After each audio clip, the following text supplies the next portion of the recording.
Who then is invincible? The one who cannot be upset by anything outside their reasoned choice. This is a quote from the philosopher Epictetus. His message teaches a powerful lesson. He says that true invincibility is not about being physically strong, but about having such strong inner control that nothing external can upset you, unless you allow it.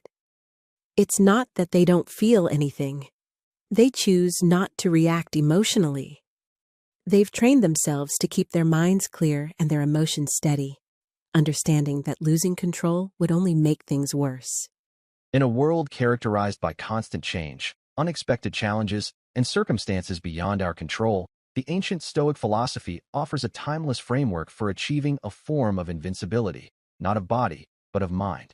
This invincibility stems from recognizing and exercising our power of choice in how we respond to external events, what the Stoics called Prohairesis. At its core, this philosophy teaches us that true strength comes not from controlling the uncontrollable, but from mastering our reactions to whatever life presents. Through examining both historical and contemporary examples, we can see how this principle creates a form of psychological immunity that allows us to navigate life's complexities with grace, purpose, and inner peace. The nature of Stoic invincibility. The Stoic conception of invincibility bears little resemblance to superhero fantasies or physical imperviousness.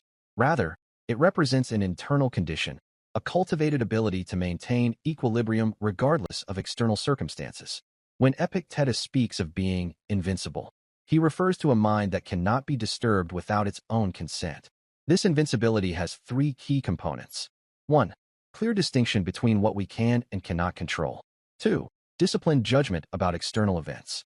3. Deliberate choice of response rather than automatic reaction. The practice involves recognizing that while we cannot control what happens to us, we maintain absolute authority over how we interpret and respond to those events. This insight creates a profound shift in perspective that liberates us from unnecessary suffering. Let's look at some historical examples of Stoic invincibility. We'll start with Nelson Mandela's prison years. Nelson Mandela spent 27 years in prison, 18 of those on Robben Island in a cell measuring 8 feet by 7 feet. Despite cruel treatment, isolation, and the theft of his freedom during his prime years, Mandela emerged with his dignity and humanity not only intact but strengthened. During his imprisonment, Mandela secretly wrote, "I am fundamentally an optimist. Whether that comes from nature or nurture, I cannot say. Part of being optimistic is keeping one's head pointed toward the sun, one's feet moving forward." Mandela later explained that in prison, he recognized that his captors could control his physical circumstances but could not imprison his mind unless he permitted it. This realization, that his attitude remained his choice, exemplifies the Stoic principle of invincibility. His response was not passive acceptance, but a deliberate refusal to allow hatred and bitterness to consume him. Next is Imran Khan's principled resistance. A contemporary example of Stoic resilience can be found in Imran Khan, former Prime Minister of Pakistan. Despite being imprisoned in a tiny cell infested by roaches, mosquitoes, and flies, and for over 3 years by the dictatorship and corrupt political opponents, Khan has maintained his principles and refused to compromise his stance on fighting for the rights of Pakistan's poor and disenfranchised citizens. Facing powerful elites, a sham parliament, absolutely corrupt judiciary, and deteriorating prison conditions, Khan has demonstrated remarkable fortitude. Rather than surrendering his political beliefs for personal comfort or freedom, he has chosen to stand firm in his convictions, exemplifying the Stoic understanding that external circumstances, even imprisonment, cannot dictate one's internal values or integrity. Khan's situation highlights a crucial aspect of Stoic invincibility, the willingness to endure hardship in service of principles greater than oneself. By maintaining his focus on the welfare of Pakistan's impoverished rather than his own comfort, Khan illustrates how reasoned choice, Prohairesis, can transform even imprisonment into a powerful statement of principle. His resilience in the face of political pressure demonstrates that true power lies not in political position, but in unwavering adherence to one's values regardless of circumstance. In our daily life, we see contemporary applications of Stoic invincibility. There is no shortage of professional challenges. Consider Sarah, a software developer facing an impossible project deadline set by management without consultation. Her team is understaffed, the technical requirements keep changing, and stress levels are skyrocketing. Her colleagues have fallen into patterns of complaining, blame, and defeatism. Applying Stoic principles, Sarah distinguishes between what she can and cannot control. She cannot control the deadline, staffing decisions, or changing requirements. But she can control her work efficiency, communication approach, proposed solutions, and most importantly, her attitude. Rather than wasting energy on frustration about unchangeable circumstances, Sarah focuses on optimizing what is within her control.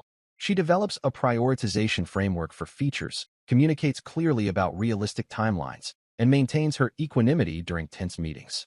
When the project inevitably encounters problems, she doesn't take them personally, but approaches them as puzzles to be solved. Her composed response allows for clearer thinking and better decision-making, while her colleagues who reacted emotionally find themselves depleted and less effective. We can demonstrate Stoic invincibility in our personal relationships. James experiences a painful breakup after a 5-year relationship. His partner has decided to end things abruptly and begins dating someone else shortly thereafter. Friends encourage James to express anger, seek revenge, or fall into depression, all reactions that would give his former partner continued power over his emotional state. Instead, James applies Stoic invincibility. 1. He acknowledges the pain without judging himself for feeling it. 2. He recognizes that his ex-partner's decisions and actions are outside his control. 3. He focuses on what remains within his control, how he interprets the situation, what meaning he assigns to it, and how he chooses to move forward. Rather than defining himself as a victim, James views the breakup as information, evidence that this relationship was not aligned with his life path, despite its importance to him. He chooses to see it as an opportunity for growth rather than proof of personal failure. This approach doesn't eliminate pain, but it transforms it from a destructive force into a catalyst for development. By maintaining his power of choice in response to heartbreak, James achieves a form of invincibility that those consumed by bitterness never discover. And of course, Stoic invincibility in a health crisis has shown remarkable results. Michael, a 42-year-old athlete, receives a diagnosis of a chronic illness that will significantly limit his physical capabilities. Initially devastated by the news, he finds himself facing a choice: to define himself by what he has lost, or to redefine himself through how he responds. Drawing on Stoic principles, Michael realizes his illness is not within his control. His identity as solely an athlete was always vulnerable to change. How he adapts and what meaning he creates from this challenge remains entirely his choice. Michael applies his athletic discipline to his new circumstances. He becomes an advocate for others with his condition, develops adaptive exercise programs, and discovers new capacities he had never explored when focused exclusively on physical performance. By consciously choosing his response rather than being defined by his diagnosis, Michael demonstrates the Stoic understanding that circumstances themselves have no inherent meaning. We assign meaning through our judgments. This realization allows him to maintain his sense of self despite radical changes to his physical capabilities. Here are some practical steps towards Stoic invincibility. Developing this form of invincibility requires practicing a variety of concrete approaches. The morning preparation. Begin each day by contemplating potential challenges and mentally rehearsing responding with equanimity. This practice, similar to what Epictetus advised his students, prepares your mind to distinguish between what you can and cannot control before emotions are heightened. For example, before an important meeting, mentally rehearse: I may face criticism today. If so, I'll separate valid feedback from personal attack, respond to the former with gratitude, and let the latter pass without response. The evening review. End each day by reviewing situations where you reacted rather than responded. Without self-judgment, analyze: what external event triggered your reaction? What judgment did you make about that event? Was that judgment necessary and accurate? How might you choose differently next time? This practice builds self-awareness and gradually reduces the gap between stimulus and response. The perspective shift. When facing adversity, practice asking, what would this look like if I chose to view it as an opportunity rather than a problem? How might this challenge be preparing me for something important? What virtue or strength can I practice in this situation? This reframing exercise trains the mind to find constructive meaning in difficult circumstances. The physical component. The Stoics recognize the connection between physical and mental discipline. Regular practices that build physical resilience, cold exposure, fasting, or challenging exercise, also strengthen our capacity for mental resilience when done mindfully. Deliberately embracing physical discomfort within safe limits, while maintaining mental composure, builds the muscle of non-reactivity that transfers to emotional challenges. The invincibility described by Epictetus doesn't promise a life free from pain, loss, or challenge. Rather, it offers something far more valuable: freedom from being controlled by external circumstances. By cultivating our power of reasoned choice, our prohairesis, we develop an internal stability that allows us to face whatever comes with dignity and purpose. As Marcus Aurelius wrote, "You have power over your mind, not outside events. Realize this, and you will find strength." The professional navigating hostile media, Nelson Mandela transcending his imprisonment, the everyday person facing workplace challenges or personal loss, all demonstrate that invincibility comes not from controlling the world around us, but from mastering our responses to it. In a world of increasing uncertainty, there is perhaps no more practical philosophy than this ancient wisdom.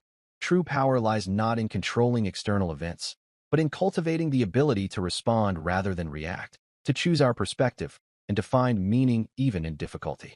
This is the art of Stoic invincibility, as relevant today as it was 2,000 years ago.